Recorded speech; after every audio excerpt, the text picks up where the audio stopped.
Sa likod ng kinatatayuan ko ay ang dalawang palapag na tulay dito sa Louis McKinney Park, River Valley. Dito po yun sa Edmonton. Tara, puntahan natin. Marami po kayong magagawa dito, tulad na lang ng paglalakad-lakad, mag-sightseeing, mag-biking, or kahit umupo lang kayo. Sigurado ko mag-i-enjoy kayo. Marami po ditong mga gansa.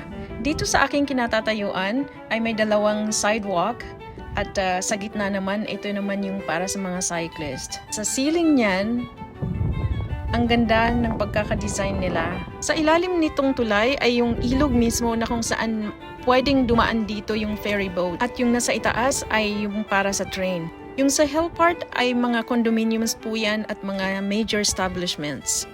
Dito sa aking kinatatayuan, ang ganda ng view. Siya nga pala, nagustuhan niyo po ba ang ganitong klaseng video? Pa-like and comment naman dyan.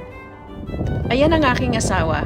Samantala, ang ilog ay halos 1/3 pa lang ang natutunaw na ice. Kaya naman naku po, nangangatog ng aking mga daliri. Kaya ako na ay magpapaalam. Salamat sa inyong lahat.